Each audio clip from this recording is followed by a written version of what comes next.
So, throughout this series, we've been celebrating women in leadership, highlighting some of the incredible women shaping the payments industry and sharing their career journeys, their insights, and perspectives on where our industry is headed. So, today's episode is a special one. Really excited to welcome Stephanie Prebish from Nacha. Stephanie has had an incredible journey in payments and financial services. She's played a huge role in launching some of the national accreditations through Nacha, like the APRP, Accredited Payments Risk Professional, the Accredited ACH Professional, and more. She's also been in charge of managing the Smarter, Faster Payments Conference for the last 20 years through Nacha. That is an event Niche has a huge presence at. We love to go every year. We bring all staff. There's so much education, information, networking. It's a great event. Stephanie, I'm really happy to have you here with me. And before we jump into your career journey, I'd love for you to take a moment, introduce yourself to our listeners, tell everybody a little bit about the work you're doing at Nacha and the impact you have in the payments industry. So I am the senior managing director of association services at Nacha, which means I oversee membership, education, conferences, accreditation, and sales. So pretty much everything that Nacha does as a trade association. That's a lot. That's a lot of work. Let's go back to the beginning, right? How everything started. And one of the things throughout this series that's come up again and again is that very few people set out to work in payments, have this idea of, I want to be in payments when I grow up, right? Most of us just sort of find our way into the industry and then realize just how fascinating it really is, right? And then it hooks us. So let's start there. Did you always know you'd end up in payments? Give us a little idea of what was your first role, maybe even in financial services, and then how did payments find you, or did you find payments? My best friend growing up, her father was a regional bank president, and I wanted to be just like him. When I was in college, I applied to be a teller at it was First Virginia Bank then, and being a teller was so much fun. It's the best job for a college student, like hands down. So I ended up not going out this way, but I ended up being with the bank for 13 years until it got taken over by another bank. And I did everything that you could possibly do at that bank. I was a branch manager, I was in investment sales, and I finished as a home equity lender. And I loved being in banking. And I probably would still be at First Virginia if it still existed today. That first job and like the first hook, there's so much value to like directing you to where you really want to go in your career. And you can take a skill from your first job and carry it through your entire journey. And there's so much to learn, even on the teller. I started out as a teller as well. And there's so much, it touches so many parts of relationships and banking and trust and so much. For a lot of us, there's a moment where it stops being just a job and it becomes this industry we're super passionate about. Actually, going to the Smarter, Faster Payments Conference, I don't think you're going to go anywhere in an industry and find people that are that passionate. So what were some of the moments early on in your career when you realized this industry is actually fascinating? Payments are my thing. I came to Nacha in 2004 after my bank had gotten bought. And I started in the rules department. So I started actually in the National System of Fines. And I remember, they handed me a rule book before I even got the job and said, here, you should probably start learning this. And so all I was doing was answering phone calls, answering rules calls, and reading the rules. Listen, I'm going to just tell you, like Frank, I am a geek. I'm a huge, ginormous geek. But reading the rules was so much fun. And I just remember thinking how cool it is that our industry gets together and votes on the rules. And we do everything to advance the ACH network, but we do it as a community for everyone who uses the network. And that was, I think, my kind of click moment was this is so cool. And working with Carrie Conahan, who many of your listeners probably know, but she's the chief rule writer and everything Nacha rules. Learning from her directly was such an influence in my yearning to learn more about Nacha and about the ACH rules. Speaking of that, payments touches on so many different disciplines: technology, risk, compliance, strategy, operations, sales, everything. So looking back on your career, what would you say was a skill that most mattered in helping you advance? Was it relationship building, technical depth, compliance and nerdiness. What would you say was the skill that mattered most?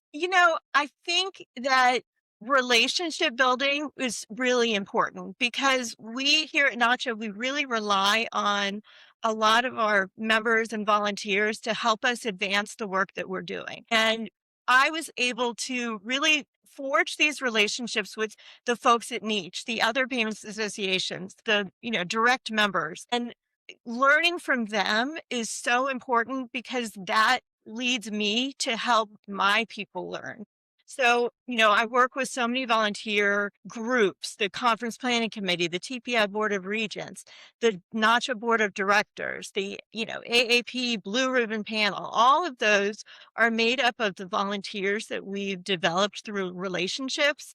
And it's so important to us here at NACHA to really have those incredible relationships with everyone. Yeah, and I have to say, Nietzsche really feels that as well. A lot of what we say is we have this tie in to Nacha where we can bring your voice, your thoughts to the national level, and it does carry out through Nacha. So that's great to hear. Another thing that comes up quite often when we talk about leadership is the role of mentors and sponsors, right? So were there mentors or sponsors along the way who really helped shape the trajectory of your career?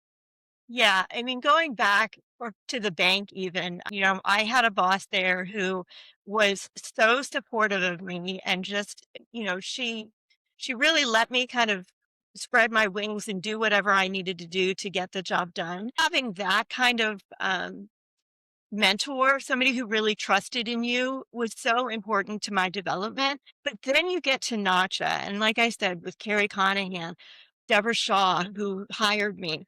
But now I work for Jane Larimer. And anybody who knows Nacha knows Jane Larimer. And she is hands down the best mentor I've ever had. She is, and listen, we just had review season, so I'm not sucking up to my boss, telling you how it really feels, but knowing that she has faith in me and knowing that she's listening to my suggestions and knowing how she feels about the entire team here in Mhm. Naja is something that has really shaped me. And watching her be a leader really makes me, I think, be a better leader because I'm learning from her. For sure. It starts at the top and that support, that guidance, the intentional support of mentors and sponsors advocating for you.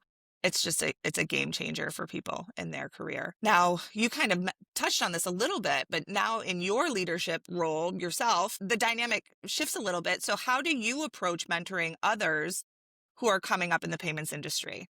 I am a big listener, right? So I will not go into a situation with my mind made up until I've heard what everybody else says. It's very, very rare that I'm going to say, sorry, but we're not doing it that way. We're doing it my way. I think that that's something that is important to learn in your career is to start out by understanding that there are smarter people around you who are going to have the answers. And I like to think that I'm one of those smarter people in some groups, but I am so fortunate with the folks who are on the association team here at NACHA, and watching them develop is so meaningful to me because I know that I played a role in their development, but Mhm. they're going to outshine me in the future. And that is what I want them all to do. That's awesome. As someone, who is constantly growing and looking for opportunities and just knowing that having your voice recognized and your opinions and your thoughts taken into consideration, that inclusivity of it, it's a wonderful thing. Yeah, Yeah. it's definitely a great thing. And actually, it leads to smarter ideas, more ideas, right? And so we can almost go right into this next question here around innovation, right? So payments is very interesting because it's both innovation driven, but it's also risk heavy. So we're constantly pushing forward with new technologies, new capabilities, but also protecting the integrity of the system, which you had already mentioned. So how do you personally think about balancing innovation with responsible risk management? Yeah, something that Jane always says is we have to have risk management so that we can do the cool things. And I Yes. think that's absolutely true. One of the, obviously real time payments and instant payments are a big thing in the industry now. But when you think about it from the national accreditation point of view, we started with the risk accreditation and then we moved into the faster payments accreditation. Mhm. So, really understanding and like you said, maintaining the integrity of all of the payment systems is important. But the ACH network is the backbone of the financial industry. It's safe and it's secure and it's vibrant and it is growing. And we have to make sure that the network is staying as secure as it's always been. So the risk management efforts and the fraud alerts, all of those things are so important to make sure that we're watching and mitigating and doing everything we can to protect the network. Yeah, I love the we have to have risk management to do the cool things. I love that. That's going to stick with me for sure. So, most, people who aren't into payments, right? It probably seems so simple and just integrated into their everyday life, but someone who's working in the industry knows how complex it actually is. So, what do you think is one of the most misunderstood things about payments right now? I think not everything has to be instant. Yeah. There are still the use cases for next day or same day. Um, I think that the consumer doesn't necessarily care how their payment is being transacted. They just care that they're getting their goods or they're making their payments or they're not getting assessed a late fee or their cable's not being turned off the day before the Yeah. Super Bowl. I think that understanding that there is a place for everything in the industry is crucial to everybody succeeding. And we don't look at real-time payments or FedNow, we don't look at them as competitors. We look at them as complementary payment Yeah. systems. And I love that there's room for everyone to kind of play in the payments pool. The other thing is, like I said, there are a lot of folks who don't really even know what the ACH network is, but that's okay because as long as your direct deposit is showing up on time, you Yeah. don't need to know that it's been there for more than 50 years and it's always going to be there is just, it's reassuring. And I try to do the elevator pitch on what I do, and Yeah. I find myself hoping for like a 46-story building because you can't just sum it up in 5 words. But I love being like your friend Joe Caselli and I spoke at the waste management conference several years ago. Okay. And what the first thing I asked was, who knows what the ACH network is? And not a whole lot of hands raised. I said, who gets direct deposit of their payroll? And everybody raised their Mhm. hand. I said, well, then you know what ACH is. And it's the groups that don't know payments that are the ones who are easiest to educate on what it is that we do. It's very true. One of the things my mother is like, what do I tell people what you do? It's one of the hardest things to explain Yeah, what you do in the association space tied to payments, right? A payments association. It's like, well, I do a lot of things. right. And you try to explain it, and yeah, it's It not easy. no. Yeah. They're like, okay, there's a job for that. Okay. Come up to you and say, well, what does this mean? And I'm like, do you want the 2-minute version or do you want the 6-hour version? I'll just give Exactly. you either one. Because we can really dig into that. For sure, for sure, and we love it. So you tell me. That's funny. So now looking ahead where we're talking about everything's complementary, everybody has a seat at the table or a place here in the industry. It is still evolving really quickly between fintech collaboration, real-time payments, instant payments, AI, regulatory changes that follow innovation, right? There's a lot happening. So what skill sets do you think are going to matter the most for the next generation in payments leadership, even over the next couple of years? Gosh. Well, I think adaptability is important. So, not being super set in your ways, not coming in and thinking you're going to change everything that we've been doing the last 50 years, but understanding that there are things that could be changing. I'm really fascinated right now by AI and by stable coins. I did not expect to get swept up into the stablecoin hype, but I am 100% For there. sure. I want to read the 367-page OCC rule proposal, which I can't even believe that those words just came out of my head. Um, but I think that understanding where we've been is going to help us get to where we're going. So really working together to advance the payments industry is going to be something that we're going to be relying on. And these are things that we're kind of really focusing on at the payments conference. We're looking at the next generation of payments. We have tracks on stablecoin and AI and, but we're still going to talk about the ACH network. We're still going to talk about, you know, RTP. We're still going to talk about all of that stuff, but kind of seeing where it goes in the next Yeah. iterations of payments is exciting. Yeah, because there's impacts, both good, both good and bad, but there's implications to the environment in which these things are going to operate in, and what does that look like in all of these spaces? And yeah, that's great. So you kind of touched on it a little bit, stablecoin being this, and AI, both of them. I think on the last three calls, AI was one of the top things they were looking at as a trend. Stablecoin is a hot topic right now, but is there a particular development that you're watching really closely that you think will really shape the future of the industry? Well, I think if you go back to the stable coins and you're talking about the on ramp and off ramps, that has the potential to be the ACH network. And so that's really going to be looking at where the future is going with us. So I think that's something, but like you said, with risk and fraud, these are all things that unfortunately, the fraudsters are as smart as the people who are trying to protect, maybe not as smart as the people who are trying to protect the networks, but they're pretty smart. Yeah, So staying ahead of all of that stuff and, are we going to use AI to help with that? How is the network going to continue to evolve to keep up with these threats and trends? I think it's going to be really fun to watch for the next 10 years. for sure. So where do you see Nacha continuing to lead or influence the future of payments? I know we're talking about on and off ramps as like a preferred network for that. When it comes to stable coins and things like that, what else do you think Nacha is going to continue to do to lead or influence? So I think that the payments conference continuing to stay on top of all of the trends and bring everyone together is going to be our legacy. So I think making sure that we're listening to our volunteers, that we're listening to the industry and keeping up with the trends and being able to pivot to what's coming up and what's important. And that is something that we've always done and that is something that we're always going to do. You're always asking the question about what's next. And I think that comes from the top, like you said.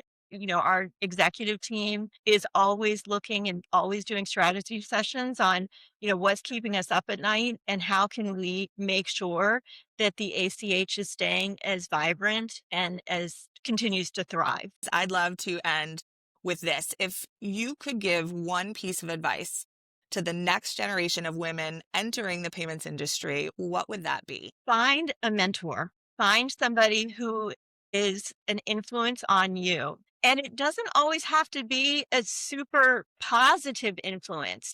Find somebody that you disagree with because that's going to teach you how to make sure that you are getting your points across. Of course, it's helpful to have a mentor that you get along with. So maybe not your worst enemy, but a frenemy is okay to be a mentor. I think that's so important and learning to listen, but also learning to say no. So don't overcommit yourself and make sure that you have enough time to concentrate on the things that you want to do, not as much as the things that you need to do. That's a big thing, is really understanding your time commitment and making sure that you're doing stuff that you want to do. And that can be both in your career and in your life. So take the trip, read the book, play the Candy Crush, whatever you want to do. But do it with passion and do it with an eye towards the future. We spend so much of our time at work. You got to like what you do because that's a lot of time not liking what you do, right? So, Stephanie, thank you so much for joining me today and for sharing your experiences and your insights. And thank you to everyone who's listened to this Women in Leadership Payments Edition series throughout the month. It's been such a privilege to highlight the voices and the journeys of women across the payments industry. And with that, thank you for tuning in to Payments on Tap. Take care, everyone. For those listening in, this has been Payments on Tap, your executive happy hour for payments leadership, serving insights, and crafting the future of payments together. Be sure to subscribe, share, and send us your hot topics so we can put the next topic on tap. Cheers.